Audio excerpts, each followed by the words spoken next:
Hi, I'm Mr. V, and today we're talking about illustrative mathematics, Unit 4, which is right triangle trigonometry, and we're doing Lesson 2, which is about half of a square. And I started off by asking what you would like me to know about you today. The objectives of this lesson, and if you get to the objectives and you don't fully understand the lesson, but you can understand the objective, you're doing okay. It is, I can determine the side lengths of triangles with 45, 45, and 90-degree angles, which is half a square. So the first question was to calculate the length of x, and then to calculate the length of y. And I'm going to show you a couple of ways of doing this. I know two sides of a right triangle, here and here, so I could use the Pythagorean theorem. I'll do that in this instance. I'll write the formula, and I'll substitute the values, and I'll solve. So writing the formula, substituting the values, and then solving is a technique that you can use throughout mathematics in high school that will probably get you close or really near where you need to be. So I have 4 squared plus 7 squared is equal to c squared. This is 16 plus 49, which is 65, is equal to c squared. To get c by itself, I'm going to take the square root. When you do that to the left side of the equation, you're going to have a plus or a minus, and we're going to ignore the negative root because we're dealing with a distance and we don't care about it. But when you get to algebra 2 and you find that you take the square root of both sides, you'll know that you have to have a plus or a minus. Well, the square root of 65 is my answer. And we know that that's about 8, maybe 8.1, somewhere in there. And I don't think I can simplify this anymore. I could do the same thing with these two, but I notice that I have an angle here that is the same, and I have a right angle. By the angle-angle-triangle similarity theorem, the angle-angle-triangle similarity theorem, the two triangles are similar. That means that their angles are congruent, their sides are proportional. So I could write, let's see, what is the scale factor going from this one to this one? My scale factor going from 4 to 8 is times 2. 7 to 14 times 2. The square root of 65 times 2 would be 2 times the square root of 65. I could have written the square root of 390. It would be the same thing. And I could also use a calculator. If I use the Desmos calculator to do this, square root of 65. Here we go. Square root of 65 equals, square root 65. That's this number. Oh my goodness. 8.0622577748. Well, is this a good number? What do I mean, is it a good number? I don't know. Is it a good number? It's correct. The square root of 65 is correct, and this is an approximation to several decimals. But it's not good in that I started off with 7 and 4. I didn't start off with 10 or 12 pieces, a lot of decimal places for my level of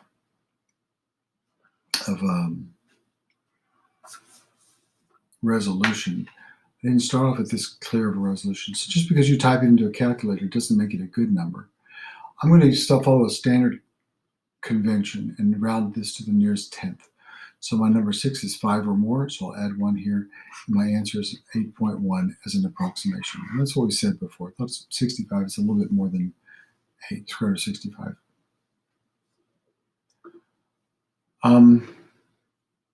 How big is this? Well, what did you get when you stick it in your calculator? Use the convention for rounding. And now we go to decomposing squares. There's a GeoGebra applet, and there's a table that we could fill in. Let's just look at the applet. In the applet, there are several tasks. I'll do them here on the board. And you can try these on your own. You're going to refer to this sketch below. What is the side length? What is the diagonal length? What is the ratio? So I'm going to use the side length. I can make this ruler longer or shorter, longer or shorter. I might need to make it shorter to make it move. So I'm going to go first of all, I'll move this 0 to line up with this point. And when I rotate it, I get, oh, the side length is 5.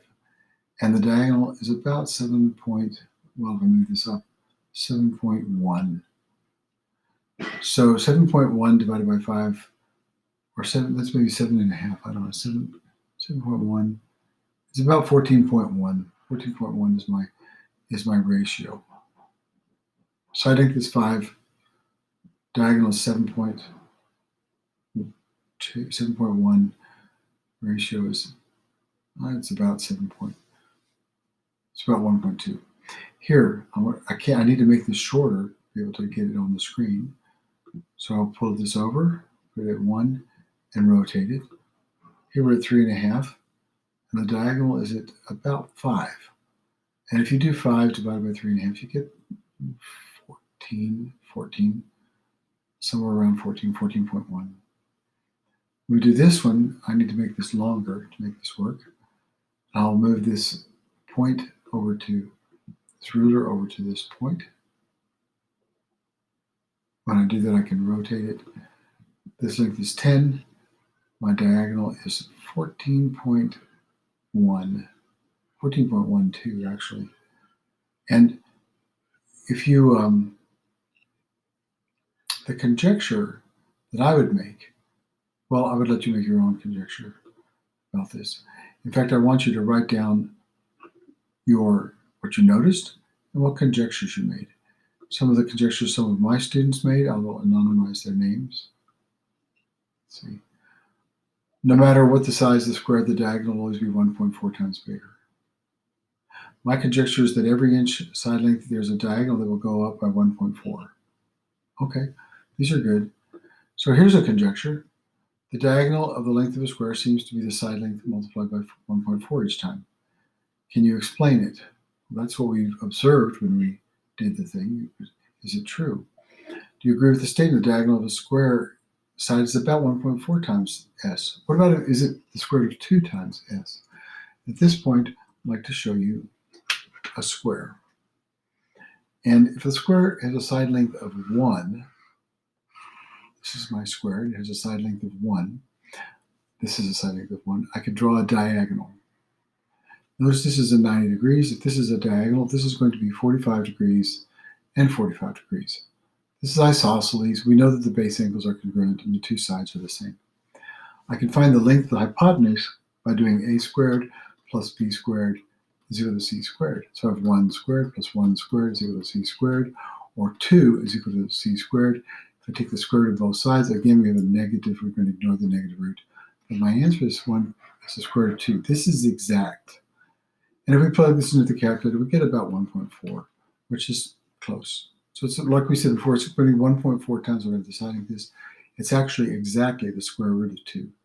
So if this side length of this square is s, and we do our s squared plus s squared is equal to c squared, we get that this is equal to s times the square root of 2 for our diagonal.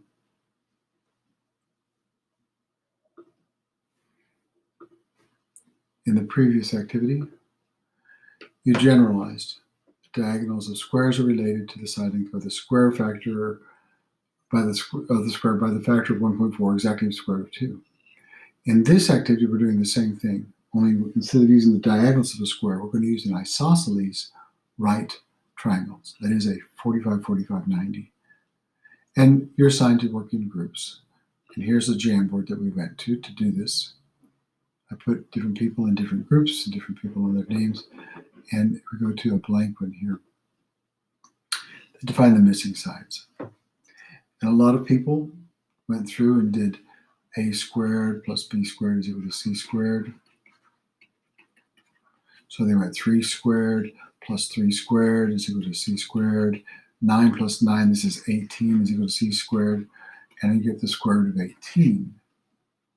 Well, that's also the square root of 9 times 2, which is 3 times the square root of 2. One person said, well, this is going to be 1.4 times whatever this is. So you multiply 3 times 1.4. That gives you your answer. Here we have an isosceles triangle. This is 14. And this is about 14. It's exactly 14 times the square root of 2. If I want to say about 1.4 times. And for 24, well, if this is, we'll call it W. This is going to equal to 1.4 times W, about. So if I want to get W by itself, I'll take 24 or divided by 1.4. And that will get me my, that will get me my answer. And we spent a good bit of time doing this. I did it really quickly online here. So you could use the Pythagorean theorem if you know two of the sides. I don't know two of the sides here. I do know these two. And for this one, I'm using my knowledge of W, W, and 1.4 times W. In fact, if you were to go to, before we talk about this, if you go to take a standardized test, they'll often give you this figure, S, and S times the square root of 2. And you could use 1.4. 1.4 is about the square root of 2, but this is exact. Do you have to memorize this? No, you could do, well, what is S squared plus S squared is equal to C squared. There's two of them. The square root of it is the square root of 2 times S. So it's not necessary to memorize it, but if you knew it, it's really handy, especially if you know how to use it and where to use it. Now, in our lesson, in our activity synthesis, did you notice that isosceles right triangles is just half a square? Look at these following solutions. Which one of these, what's the reasoning behind each one of these? Which one is more accurate? Which one is more efficient? This is extremely accurate. This is probably more efficient because you don't have to go through the problem of simplifying the radical. This is probably the easiest one of all to get to, I think. No, maybe, yeah, this one, maybe, no, this one's probably the easiest one because you multiply by 14. Here we actually had to take this number and multiply it by the square root of 2 to get this number. So this is more accurate than this, but this is much more efficient than this approximation. So these are problems that you could consider that use this 45-45-90 right triangle. Looking at a baseball diamond from the second place to the home plate, how far is it?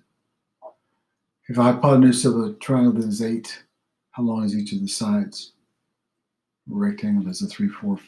How long is the diagonal of the rectangle? Explain your reason. And the last thing we do is this cool down. So this is a 45, 90, and a 45. This other side is 6.5. And this would be 6.5 times the square root of 2 to be exact, or 6.5 times 1.4 to be approximate. And that's it. Half a square. Good luck and success.